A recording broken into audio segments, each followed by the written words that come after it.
Israel का एक drone Syria में गिर गया, जिसके बाद इजराइल ने एक बयान जारी करके दावा किया कि उसका ड्रोन किसी तरह की जासूसी नहीं कर रहा था। इजराइल की सेना ने अपने ड्रोन के क्रैश हो जाने के बारे में ज्यादा जानकारी देने से इनकार कर दिया।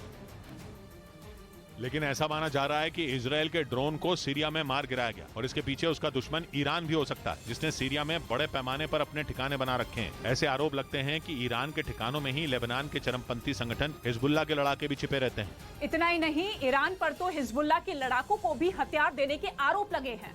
इसी वजह से इजराइल सीरिया में घुसकर ईरान के ठिकानों पर हमले बोलता है। माना जा रहा है कि उसका ड्रोन सीरिया में मौजूद ऐसे ही ठिकानों की जासूसी करने पहुंचा था जहां उसे ढेर कर दिया गया। हालांकि इजराइल ने अपने बयान में इसकी कोई जानकारी नहीं दी। साथ ही उसने दावा किया कि ड्रोन सीरिया में कैसे गिरा, इसकी जांच जारी है। इस बीच किम जोंग उन की तरफ से किए गए ताबड़तोड़ मिसाइल परीक्षण के जवाब में अमेरिका ने दक्षिण कोरिया के साथ मिलकर अपना दम दिखाया, ताकि किम जोंग उन अमेरिका को हल्के में लेने की भूल न करें। अमेरिका और दक्षिण कोरिया की सेना ने इस बार दुश्मन को जमीन पर ढेर करने का अभ्यास किया। दोनों देशों के जवानों ने तय किए गए टारगेट पर ताबड़तोड़ गोले बरसाए, जिसकी गूंज से पूरा इलाका थर्रा उठा।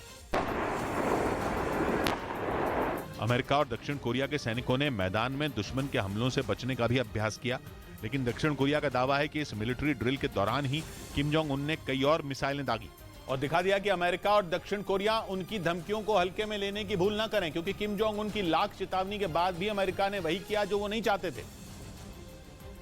और खबर है कि इसी वजह से दोनों देशों के बीच तनाव अपने चरम पर पहुंच गया। असल में अमेरिका और दक्षिण कोरिया को पहले ही किम जोंग उन ने साझा युद्धाभ्यास न करने की चेतावनी दी थी, लेकिन इसके बावजूद दोनों देशों ने मिलिट्री ड्रिल शुरू की जो 11 दिनों तक चली। हालांकि जैसे ही ये सैन्य अभ्यास शुरू हुआ था, उत्तर कोरिया ने दोनों देशों को डराने के लिए कई मिसाइलें दागी थी, और उसकी धमकियों का अमेरिका और दक्षिण कोरिया पर कोई असर नहीं हुआ। दोनों देशों ने तय समय तक सैन्य अभ्यास किया। इधर लगातार 2 दिन की तेजी के बाद हफ्ते के तीसरे कारोबारी दिन शेयर बाजार गिरावट के साथ बंद हुआ। कारोबार खत्म होते वक्त सेंसेक्स और निफ्टी दोनों ही लाल निशान पर बंद हुए। और एक दिन पहले जिस उछाल के साथ शेयर बाजार बंद हुआ था, वो सुबह कारोबार शुरू होते वक्त देखने को नहीं मिला। पूरे दिन शेयर बाजार में हल्के उतार चढ़ाव का दौर चलता रहा। आखिर में कारोबार खत्म होते वक्त सेंसेक्स 290 अंक गिरकर 58,000 के नीचे बंद हुआ, जबकि निफ्टी 90 अंक लुढ़क कर 17,076 पर पहुंच गया।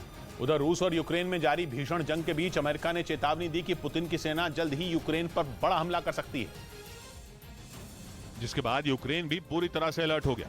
अमेरिका की नेशनल सिक्योरिटी काउंसिल के प्रवक्ता के मुताबिक रूस यूक्रेन पर भीषण हमले करने की तैयारी में जुटा है। इसीलिए उन्होंने पश्चिमी देशों को मदद के लिए आगे आने को कहा, क्योंकि इस जंग में अब तक पश्चिमी देश यूक्रेन को हथियारों की मदद करते आए हैं, जिसकी वजह से जेलेंस्की की सेना रूस की फौज का मुकाबला करने में कामयाब हुई है। दावा है कि रूस यूक्रेन के कुछ बड़े शहरों पर हमला कर सकता है, क्योंकि ये जंग लगातार लंबी खिंचती जा रही है। खबर है कि इसीलिए अब रूस के राष्ट्रपति पुतिन का सब्र जवाब दे रहा है और वो किसी भी सूरत में यूक्रेन पर जीत दर्ज करना चाहते हैं। अमेरिका की नेशनल सिक्योरिटी काउंसिल के प्रवक्ता ने इसीलिए यूक्रेन को अलर्ट कर दिया, क्योंकि भले ही अब तक जेलेंस्की की सेना रूसी फौज को मुंहतोड़ जवाब देती आई हो, लेकिन अगर रूस ने एक साथ यूक्रेन के कई शहरों को निशाना बनाया तो उसके लिए उन हमलों से बचना मुश्किल हो जाएगा, क्योंकि दावा है कि यूक्रेन की सेना पश्चिमी देशों की मदद के बावजूद हथियारों की कमी से जूझ रही है। यानी अगर रूस ने यूक्रेन पर भीषण हमले करने शुरू किए तो यूक्रेन को काफी नुकसान उठाना पड़ सकता है।